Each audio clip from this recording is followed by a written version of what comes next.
예전에 있었던 일을 제가 글로 한번 읽었던 기억이 납니다. 한 청년이 증기선 큰 배를 타고 미국으로 가는 길이었습니다.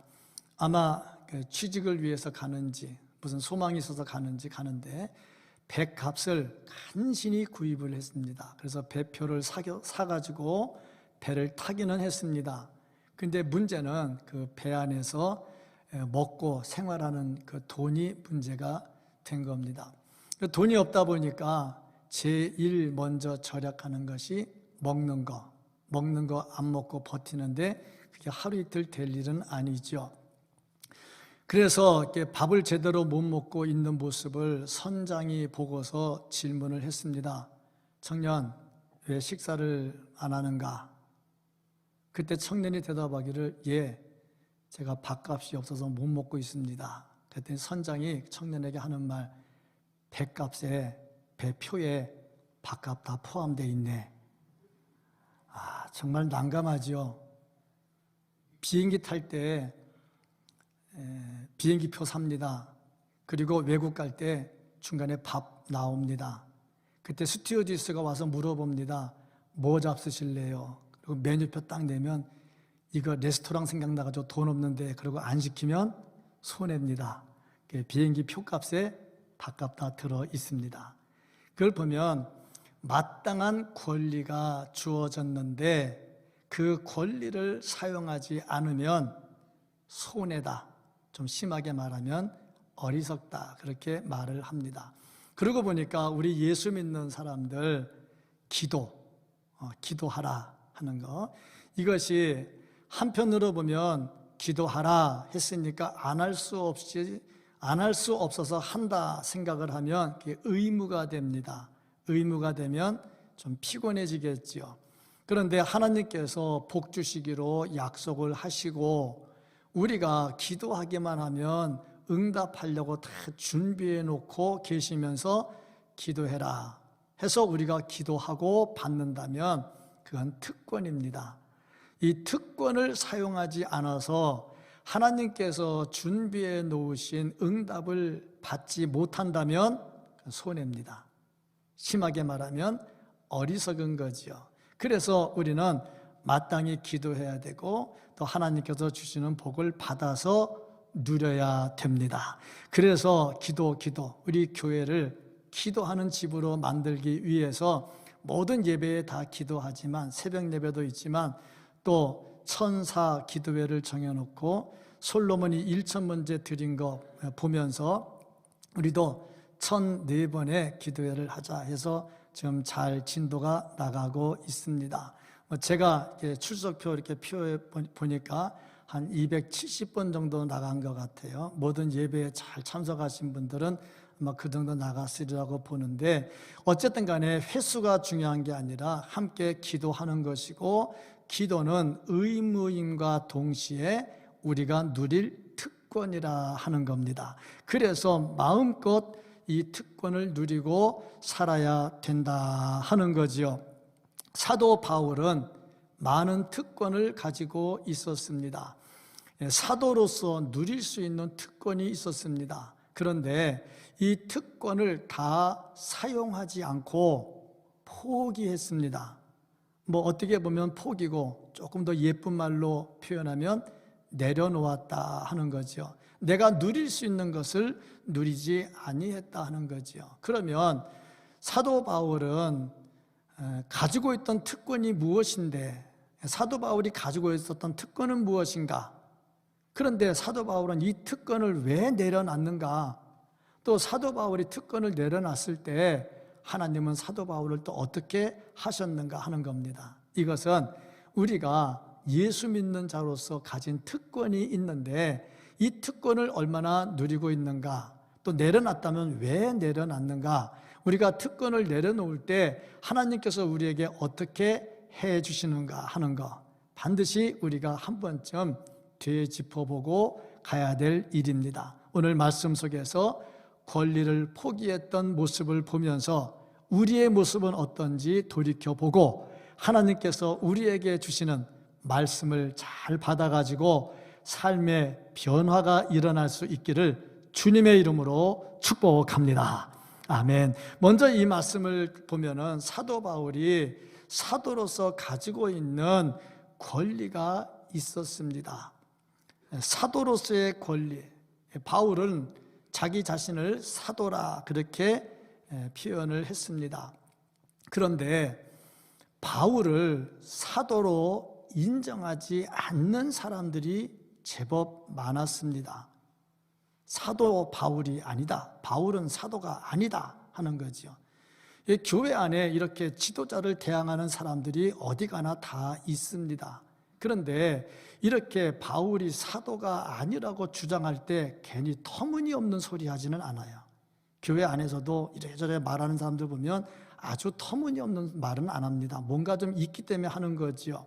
그런데 이들이 바울의 사도성을 인정하지 않았던 이유가 뭐냐면 사도행전 1장 21절부터 22절까지 말씀 때문에 그렇습니다. 이러므로 요한의 세례로부터 우리 가운데 올려져 가신 날까지, 저게 이제 뭐냐면은 가룟 유다 죽은 다음에 다음 사도를 뽑을 때 하는 말이에요.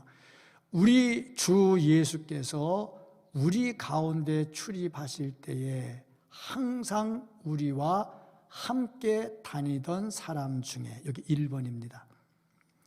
사도를 뽑는데 다시 뽑을 때 예수님과 함께 다니던 사람, 근데 그것도 한두 번이 아니고 항상, 이게 이제 첫 조건이 됩니다. 하나를 세워 우리와 더불어 예수께서 부활하심을 증언할 사람이 되게 하여야 하리라. 두 번째, 예수님의 부활을 목격하고 증언해야 됩니다. 세 번째 조건이 하나가 더 있는데 예수님이 직접 불러야 돼요. 베드로야, 이제 네가 물고기 그만 낚고 사람 낚아라. 안드레야, 마태야 하고 다 불렀거든요. 자, 그런데 여기서 뭐가 문제가 됐냐면 1번이 사도 바울의 조건에 걸린 겁니다. 항상 우리와 함께 다녀야 되는데 바울 너는 안 다녔잖아. 그래 네가 무슨 사도냐 이렇게 되는 거죠. 그러니까 항상 어디 가든 말하는 사람은 다 뭔가 있으니까 말을 하죠. 근데 중요한 것은 정확지 않다는 게 문제가 되는 거죠. 근데 사도 바울은 뭐라고 말했느냐면 갈라디아서 1장 1절에 사람들에게서 난 것도 아니요 사람으로 말미암은 것도 아니요 오직 예수 그리스도와 그를 죽은 자 가운데서 살리신 하나님 아버지로 말미암아 사도된 바울은, 하나님께서 직접 세워주셨다는 겁니다. 이것이 사도 바울이 쓴 바울 서신에 보면 1장 1절마다 많이 나옵니다. 그것은 무엇이냐면 사도 맞다는 거지요. 그러니까 사도로서 나는 사도다 하고 말할 수 있지요. 사도 바울이 말씀을 기록하면서 사도된 바울은 이걸 자꾸 써요. 1장 1절마다. 왜 쓰겠어요? 사도로 인정하지 않는 사람이 제법 많았다 하는 거죠. 참 교회에서 이렇게 되는 것은 참 비극이죠. 어찌됐든지 간에 이렇게 따지고 보면 가룟 유다도 문제가 됩니다. 왜냐하면 가룟 유다는 1번, 2번은 했는데 2번째 걸렸어요. 예수님의 부활 소식을 전해야 되는데 자살해 죽어버렸잖아요. 그러니까 가룟 유다도 사도에 걸리죠. 근데 우리 가룟 유다는 사도에서도 안 빼잖아요. 이런 걸 보면은 좀 문제가 있다. 어쨌든 간에 우리는 신학을 논하는 시간이 아니니까 중요한 것은 성경 말씀에 사도라고 기록을 하고 있다는 겁니다. 그래서 바울은 사도로서 누릴 수 있는 특권이 많이 있었다는 겁니다.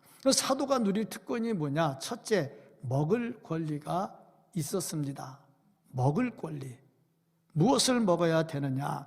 4절 말씀을 보면은 우리가 먹고 마실 권리가 없겠느냐?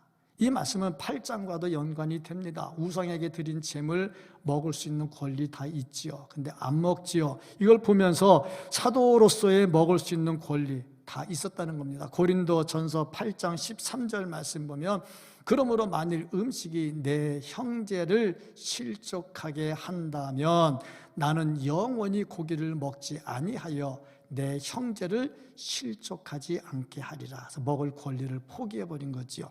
두 번째, 아내를 데리고 다닐 권리가 있었습니다. 5절 말씀을 보면 우리가 다른 사도들과 주의 형제들과 게바와 같이 믿음에 자매된 아내를 데리고 다닐 권리가 없겠느냐. 결혼해서 자식 낳고 같이 선교에 동참할 권리가 있었습니다. 고린도전서 7장 8절 말씀 보면 내가 결혼하지 아니한 자들과 과부들에게 이르노니 나와 같이 그냥 지내는 것이 좋으니라. 결혼할 수 있는 권리를 행하지 않았다는 거죠. 세 번째, 일하지 아니할 권리가 있었다. 6절 말씀을 보면 어찌 나와 바나바만 일하지 아니할 권리가 없겠느냐. 선교하면 헌금으로 살아야지 어찌 일하겠냐. 일하다 보면 선교 제대로 안 되거든요. 그러니까 자기도 일하지 않고 선교비 받아서 얼마든지 선교할 수 있는 권리가 있었다는 겁니다. 이 당시에 그 헬라 사람들은 어떤 생각을 가지고 있었냐면 육체 노동을 하는 것을 천하게 여겼어요. 지금은 뭐 직업에 규천이 없어가지고 육체 노동도 뭐라고 안 합니다만은 이 당시만 해도 헬라 사람들은 육체 노동을 아주 천하게 여겼어요. 그런데 바울이 사도라고 하면서 천막 만들고 천막 깁는 육체 노동을 했거든요. 그러니까 저거 사도 맞아? 사도인데 왜 저런 일을 해? 이렇게 한 거죠. 그래서 사도 바울이 하는 말이 내가 일하지 않고 먹을 권한이 없느냐? 있다는 거죠.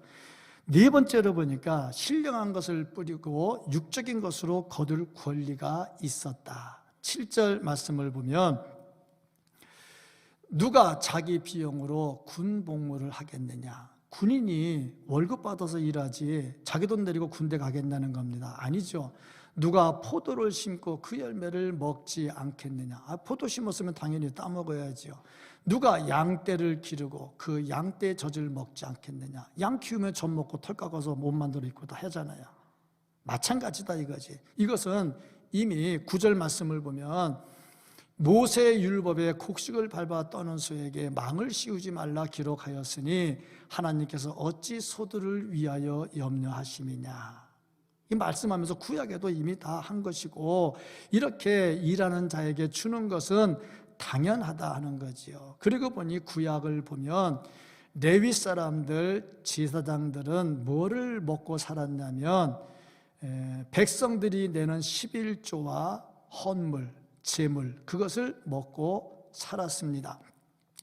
11절, 12절 말씀을 보면 우리가 너희에게 신령한 것을 뿌렸은즉 너희의 육적인 것을 거두기로 과하다 하겠느냐. 신령한 것을 뿌렸다는 것은 말씀 선포하고 진리를 가르쳤다는 겁니다. 이렇게 말씀을 선포하고 진리를 가르치는데 너희들이 주는 헌금으로 먹고 사는 거 이게 과하겠느냐? 아니라는 거지요. 말씀은 신령한 것이고 육신적으로 대우받는 것은 그 신령한 것에 비교가 안 되도록 부족하다는 것을 말씀하고 있습니다. 13절 말씀에 성전의 일을 하는 이들은 성전에서 나는 것을 먹으며 제단에서 섬기는 이들은 제단과 함께 나누는 것을 너희가 알지 못하느냐. 이미 이것은 하나님께서 구약에서도 주신 것입니다. 그러니까 신령한 일을 할 때에 육신적으로 대접받는 것은 당연하다 하는 겁니다.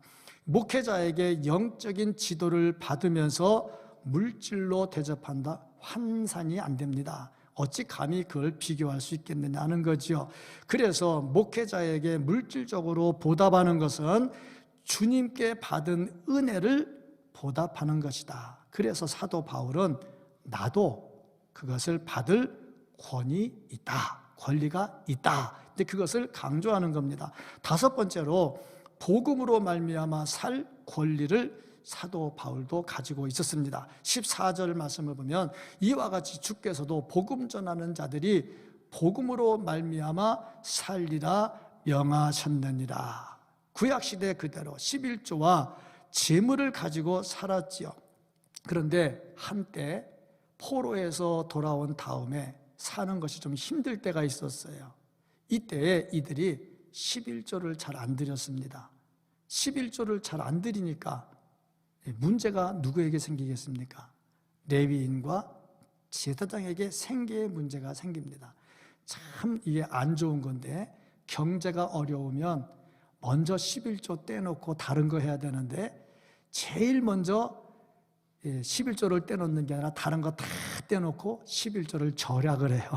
이거는 참 안 좋은 모습이죠.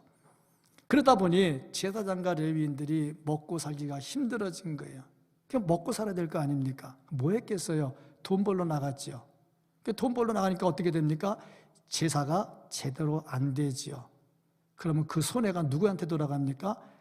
백성들에게 돌아가지요. 그래서 선지자가 막 화를 내면서 똑바로 잘 하라고 그런 말씀들이 구약에도 나옵니다. 그거 뭡니까? 뭐 3,000년 전이나 2,000년 전이나 지금이나 사람들의 마음은 다 별반 다를 게 없다 하는 것을 볼 수가 있습니다.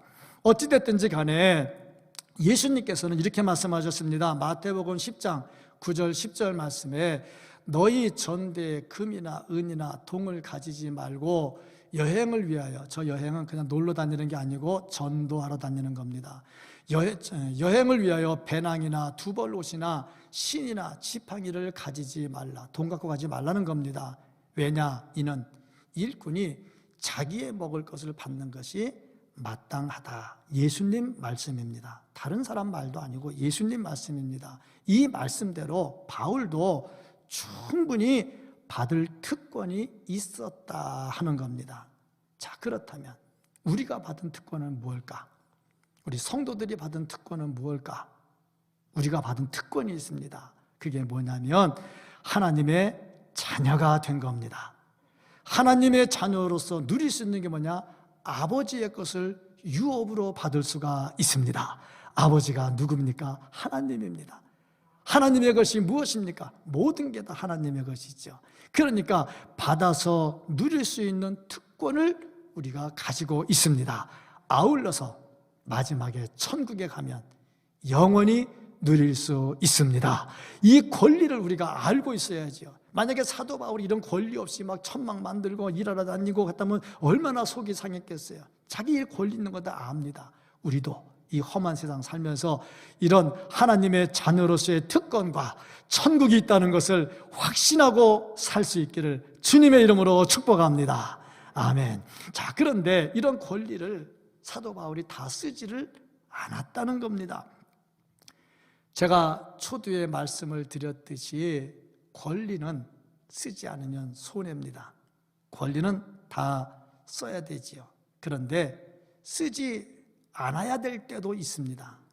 어느 때냐면 첫째, 하나님의 영광이 드러나게 될 때, 내가 이걸 쓰지 않으므로 하나님의 영광이 드러나게 될 때, 둘째, 교회에 유익이 될 때, 셋째, 다른 사람에게 도움이 될 때, 그런 때는 이 권리를 포기할 수도 있습니다. 12절 말씀을 보면 그러나 우리가 이 권리를 쓰지 아니하고 범사에 참는 것은, 바울은 이 권리를 다 안 썼다는 겁니다. 15절 말씀을 보면 그러나 내가 이것을 하나도 쓰지 아니하였고, 권리가 있는데 내가 이거 다 누리면 안 되겠다 싶어서 사용하지 않겠다 하는 겁니다. 자, 그러니 야, 바울 대단해. 정말 대단해. 이런 사도 정말 보기 힘들어. 그렇게 칭찬해야 맞잖아요.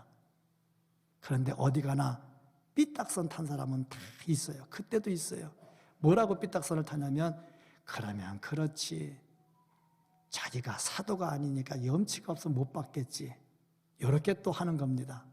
그러니까 사도 바울이 이렇게 하면 좀 인정해주고, 와, 정말 사도님 우리가 해야 되는데 못해서 죄송하고, 우리 고린도 교회 형편이 좀 이래서 못하니까 죄송하고, 이렇게 나가야 되는데 사도가 아닌 사람이 사도처럼 대접받으려고 하면 되겠나? 그래 안 받는 게 당연하지. 이렇게 간다는 얘기죠. 그럼 사도 바울은 또 그래? 그럼 내가 한번 받아볼까? 그렇게 또 안 했다는 얘기입니다. 그냥 자신 자체가 포기했다는 거죠. 그러면 사도 바울은 왜 이렇게 포기했느냐 하는 겁니다. 이유가 뭘까? 첫째, 복음 때문입니다. 복음에 장애가 생기지 않도록. 12절. 그러나 우리가 이 권리를 쓰지 아니하고 범사에 참는 것은, 권리를 안 쓰는 이유, 그리스도의 복음에 아무 장애가 없게 하려 함이로다. 복음에 장애가 없도록 제일 중요한 게 복음입니다. 그 사도 바울은 이 복음을 위해서 인생을 던졌어요. 가끔 교회를 위해서 이렇게 말을 하면서 자기 유익을 챙기려는 사람들이 있어요. 그래서 교회들마다 그런 사람들로 인해서 좀 많은 시련을 겪기도 합니다. 둘째, 부득이 할 일이기 때문이었다 하는 겁니다. 16절. 내가 복음을 전할지라도 자랑할 것이 없으면 내가 부득불할 일임이라. 저게 참 중요하죠. 부득불한다는 것은 내가 좋아서만 하는 것은 아니고 내가 좋지 않아도 할 수밖에 없는 일이라는 겁니다. 내 마음 내킬 때만 하는 게 아니고 내 마음 안 내켜도 하는 일이 부득불입니다. 내가 하고 싶은 것만 골라서 막 하는 건 그건 나쁘진 않아요. 하고 싶은 거 하는데 누가 뭐라고 그러겠어요. 나쁘진 않습니다. 그런데 사람이 어찌 하고 싶은 것만 하면 사냐고. 하고 싶지 않은 것도 교회가 원하면 할 수 있는 일들이 또 많이 있잖아요. 그러니까 부득불할 일이라 할 때에 하고, 어떤 때는 막 기분 좋을 때는 막 천사 같은 모습으로 다 자기가 다 할 것 같이 하다가 조금만 시험에 들면 그냥 팽해가지고 아닌 것처럼 이렇게 하지 말란 얘기죠. 부득불했다. 어떤 상황이든지. 그러면서 하는 말이 하지 않으면 내가 저주를 받을 것이다 하는 마음을 가진 겁니다. 이런 생각이 있는데 어떻게 일을 안 하겠습니까? 셋째, 사명 때문에 그렇습니다.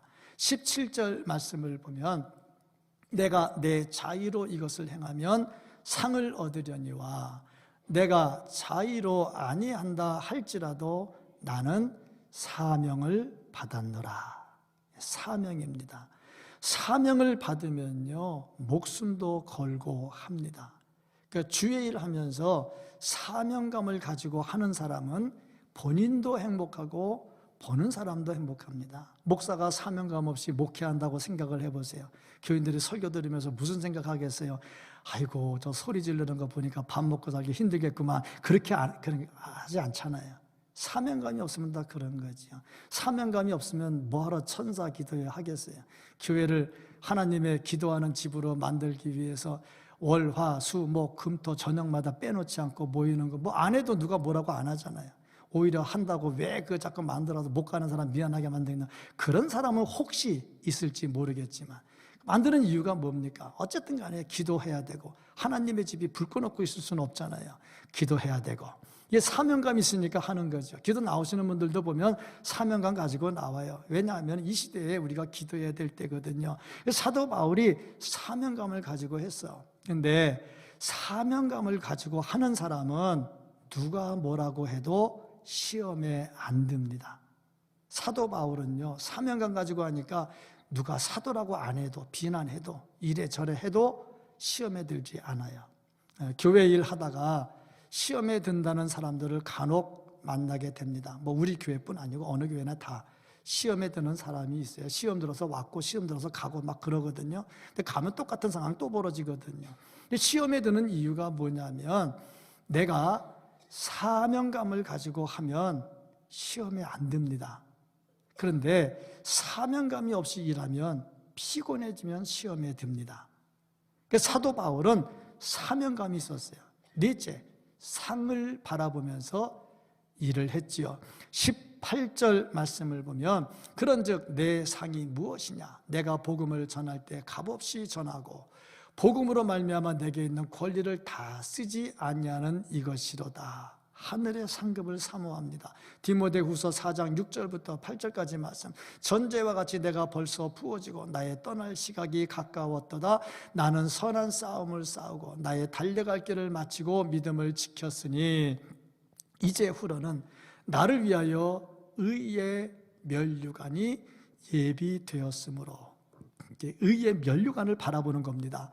주 곧 의로우신 재판장이 그날에 내게 주실 것이며 내게만 아니라 주의 나타나심을 사모하는 모든 자에게도니라. 상멸류관. 이 땅의 것 바랐으면 사도 바울도 얼마든지 누리고 살겠지요. 그런데 사도 바울의 관심은 오직 하늘의 상급에 있었습니다. 그러니까 이것을 위해서 열심히 달려갔지요. 그러니까 기꺼이 권리를 포기할 수가 있었던 겁니다. 또 다섯 번째로 보면 어찌됐든지 간에 더 많은 사람을 구원시키기 위해서 그랬습니다. 19절 말씀을 보면 내가 모든 사람에게 자유로우나 스스로 모든 사람에게 종이 된 것은 더 많은 사람을 얻고자 함이라. 많은 사람을 얻으려고 하다 보니 자기 자신을 종의 자리까지 내려놓은 겁니다. 자유자인데 종의 자리까지 내려놨지요. 그래서 열심을 다하면서 사도 바울은 어떤 정신을 가졌냐면 자기 동족을 구원하는 일이라면 자기 이름이 생명책에서 지워져도 좋다고까지 그렇게 말을 했죠. 그러니까 내려놓을 수 있죠. 이것이 사역하는 자의 자세고 하나님의 교회를 섬기는 성도들의 모습입니다. 자기 특권을 포기하는 것은 어리석어요. 특권은 누려야 됩니다. 그러나 내려놓아야 될 때가 있습니다. 첫째, 하나님의 영광이 드러나게 될 때. 둘째, 교회에 큰 유익이 될 때. 셋째, 다른 사람에게 도움이 될 때. 그때는 내려놔야죠. 그 사도 바울은 철저하게 자기 특권을 포기하고 살았습니다. 이러한 삶, 우리의 삶이 될 수 있기를 주님의 이름으로 축복합니다. 아멘. 자, 그러면 이렇게 자기의 권리를 내려놨다고 해서 자기가 해야 될 사명까지 포기해야 되느냐? 그건 아니죠. 사도 바울은 특권은 포기했지만 사명은 포기하지 않았습니다. 뭐든지 의무를 다한 사람이 자기 권리를 주장할 수가 있습니다. 의무는 하지 않고 권리를 주장한다. 이것은 어불성설입니다. 이것은 암적인 존재가 되지요. 교회에서도 이렇게 이제 우리도 다음 달이나 되면 다음 달쯤 되면 다시 투표를 할 텐데 이 교인의 의무가 있지요. 성수주일, 11조, 봉사, 의무지요. 의무를 다한 사람이 피택되는 권리를 가지고 있지요. 그러니까 성수주일이 안 된다든지 11조가 안 된다든지 교회 봉사가 없다든지 이러면서 직분을 원하는 것은 의무를 안 하고 권리를 주장하는 자가 돼서 이게 옳지 않다 하는 겁니다. 뭐든지 의무가 중요합니다. 의무를 다한 자가 권리를 주장하지 않으면 암적인 존재가 됩니다. 그런데 의무를 다했다 해도 나에게 주어지는 권리를 포기할 때가 있습니다. 방금 말씀대로 하나님의 영광, 교회의 유익, 다른 사람의 좋은 점, 좋게 도움이 되는 것 내려놓을 수 있지요. 그런데 내려놓았다 해서 해야 될 사명까지 내려놓을 수는 없다 하는 겁니다. 사도 바울은요, 권리는 포기했지만 사명 감당을 위해서는 최선을 다했습니다. 자, 어떤 자세로 했는가? 이것은 우리가 어떤 자세로 주의 교회를 섬겨야 하는가 하는 것을 가르쳐주는 말씀입니다. 첫째로 보면은 종의 자세입니다. 사도 바울은 자유로웠습니다. 그런데 종의 자세를 취했습니다. 19절 말씀. 내가 모든 사람에게 자유로우나 스스로 모든 사람에게 종이 된 것은 더 많은 사람을 얻고자 함이라. 자, 다른 사람을 얻기 위해서 스스로 종의 자리로 내려갔습니다. 복음을 위해서라면 철저하게 자기 자신을 내려놓겠다. 그런 자세를 가지고 있었지요. 그러니까 권리를 포기할 수가 있었던 거지요. 둘째로 융통성을 가지고 상황에 따라서 유연하게 대처해 나갔다 하는 겁니다.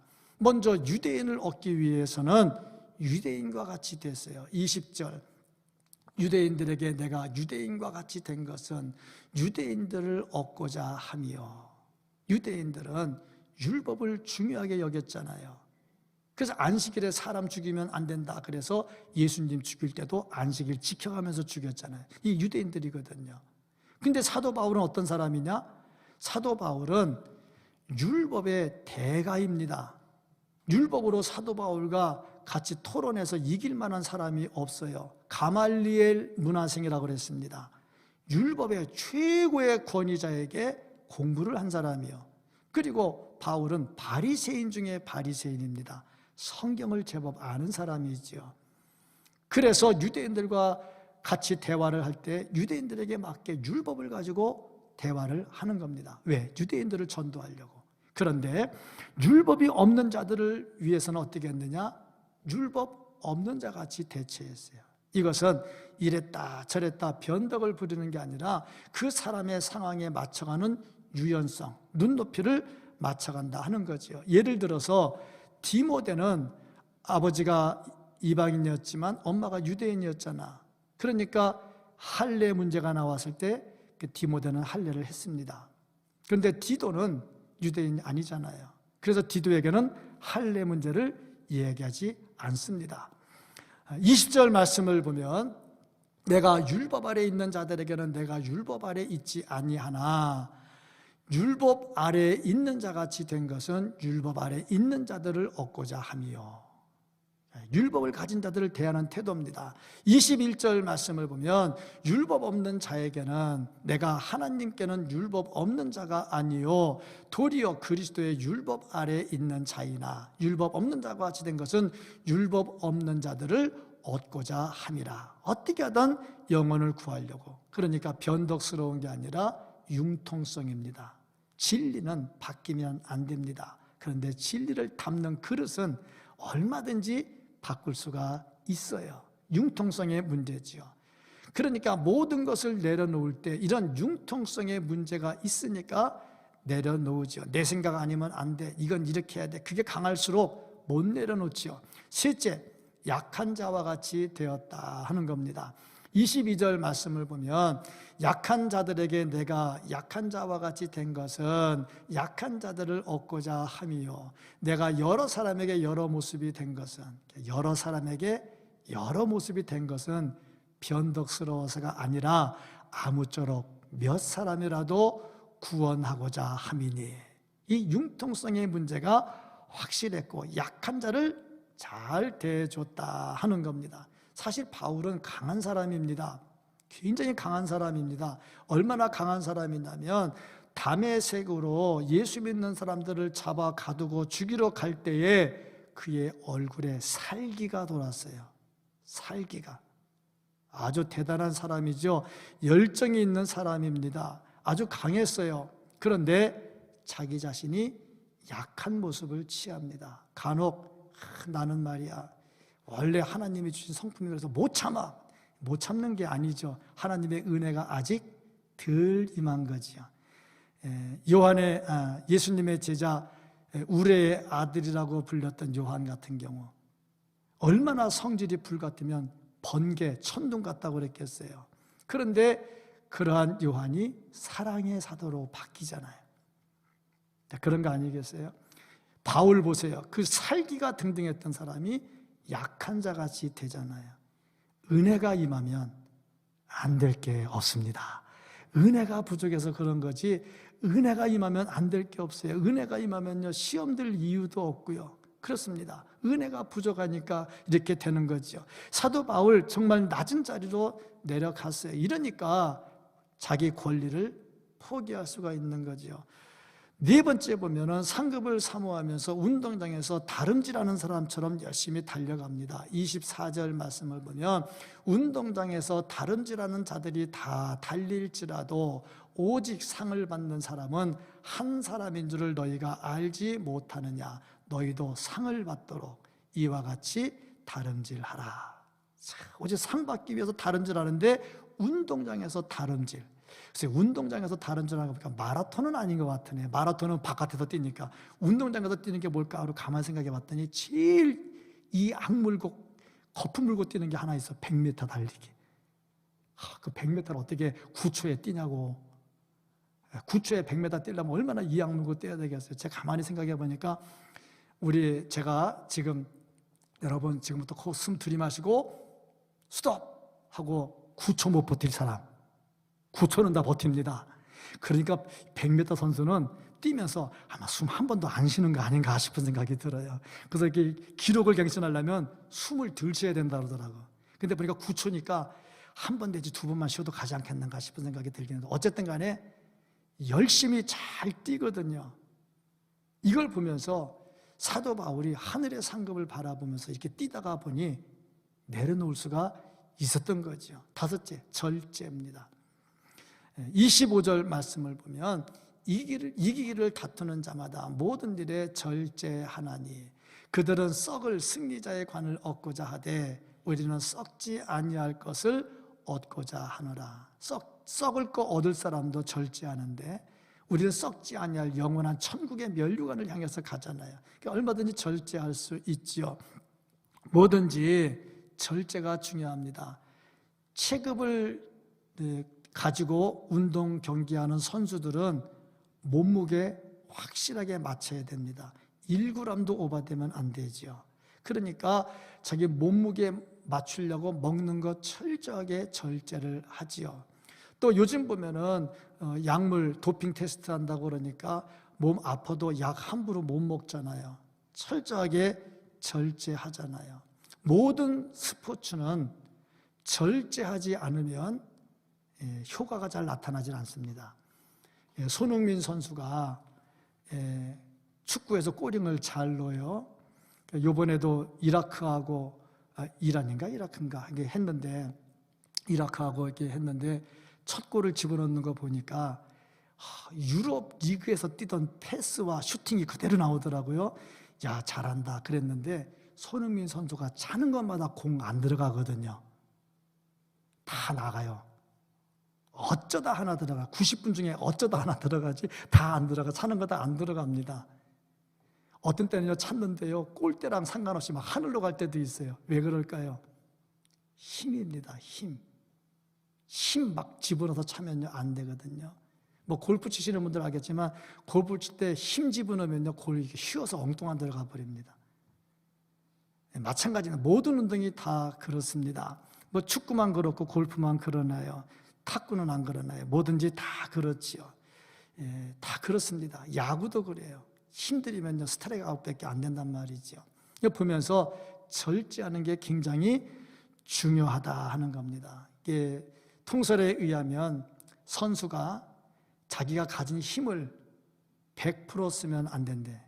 70%만 써야 된대. 왜냐? 100% 쓰면 엉뚱한 데로 다 나간대. 근데 70%를 가지고 말하자면 절제해야 된다는 거예요. 우리 신앙생활도 그렇습니다. 은혜 받았다고 막 불 받았다고 막 교회를 다 막 전체를 내가 다 끌고 가는 것처럼 막 하다가도 어느 날 갑자기 후루룩 꺼져요. 왜 그런 줄 아십니까? 절제를 안 했기 때문에 그래요. 절제를 해서 잘 관리를 해야 되는데 그래서 하나님께서 우리에게 은사를 주실 때에 뭐 성령의 은사, 사랑과 희락과 화평과 자비름, 뭐 오래 참음과 뭐 이런 거 쭉 주시다가 마지막 9번째 주신 것이 절제입니다. 그러니까 절제하는 사람이 철저하게 자신을 내려놓을 수가 있어요. 절제하지 못하고 자기 주장을 끝까지 하면요 절대 하나가 되지 않지요. 절제는 자기 자신을 내려놓도록 만든다 하는 거죠. 사도 바울에게 충분했죠. 그러니까 사람 죽이러 다니던 사람이 완전히 나약한 사람이 되잖아요. 절제가 확실하게 됐잖아요. 6번째로 보면요 목적의식이 분명했습니다. 26절 말씀을 보면 그러므로 나는 다름질하기를 향방 없는 것 같이 아니하고, 다름질하는 사람이 방향을 엉뚱한 데로 가요. 그러면 빨리 갈수록 더 멀리 갑니다.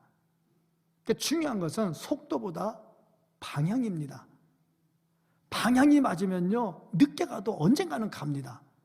그런데 방향이 틀리면요 속도가 날수록 더 엉뚱한 데로 가가지고 돌아오기도 힘들어져요.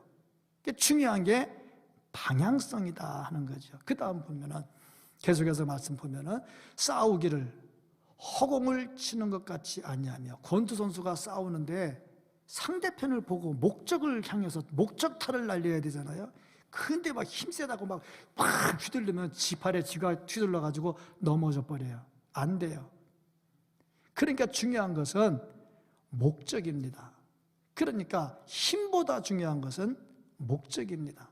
내가 얼마나 많은 힘을 가지고 있느냐, 내가 돈이 있느냐, 지식이 있느냐, 내게 권력이 있느냐, 그것보다 더 중요한 것은 목적이 뭐냐는 겁니다. 그러니까 방향성이 분명하고 목적이 있고 목적을 향하는 방향성이 분명해야 된다는 거죠. 이런 사람이 내려놓을 수가 있다 하는 겁니다. 사도 바울, 철저하게 방향과 목적이 오직 예수 그리스도, 오직 하나님, 오직 복음, 그렇게 됐습니다. 그러니까 얼마든지 내려놓을 수가 있죠. 7번째 보니까 몸을 쳐서 복종하는 겁니다. 27절, 내가 내 몸을 쳐 복종하게 하면 내가 남에게 전파한 후에 자신이 도리어 버림을 당할까 두려워함이로다. 자신을 쳐서 복종했다 하는 겁니다. 자신을 철저하게 통제하는 겁니다. 이러니까 사도 바울은 권리를 가지고 있음에도 불구하고 깨끗하게 내려놓을 수 있지요. 그러면 이러한 사도 바울을 하나님은 어떻게 해주셨을까요? 사도 바울이 그렇게 되도록 은혜를 베풀어 주었죠. 그러니까 다메섹 가는 사람을 때려가지고 회개하게 만들어 주시고, 그래서 이렇게 낮아진 모습으로 권리를 포기하고 일하니까 세계 선교에 획을 그을 수 있는 일을 하도록 해주시고, 신약 성경의 절반을 기록할 수 있는 특별한 은혜도 더해 주셨습니다. 그렇습니다. 은혜 받은 대로 누려야 되고, 누리되 하나님의 영광을 위해서, 교회를 위해서, 다른 사람을 위해서 내려놓아야 될 때는 충분히 내려놓아야 됩니다. 예수님은 하나님의 모든 권세를 다 가지시고 이 땅에 오셨습니다. 그래서 그 권세로 그리스도의 사역을 잘 감당을 하셨습니다. 그리고 가시면서 우리들에게 이 권세를 주셨지요. 하늘과 땅의 모든 권세를 준 것을 우리에게 주시면서 이 땅을 떠났지요. 우리는 주 예수 그리스도로부터 특별한 권세를 받았습니다. 그것을 누리고 살아야 됩니다. 그리스도인으로 절대 기죽어 살면 안 됩니다. 누리고 살아야 됩니다. 그런데 사도 바울이 포기했던 것처럼 하나님의 영광을 위해서라면, 복음과 교회를 위해서라면, 다른 약한 사람을 위해서라면 내려놓을 줄도 알아야 됩니다. 그러면 하나님께서 우리를 도우시고 넉넉히 이기도록 만들어 주시고 하늘의 상급도 더하여 주실 것입니다. 이런 은혜가 우리 모두에게 있기를 예수님 이름으로 축복합니다. 아멘. 기도하겠습니다.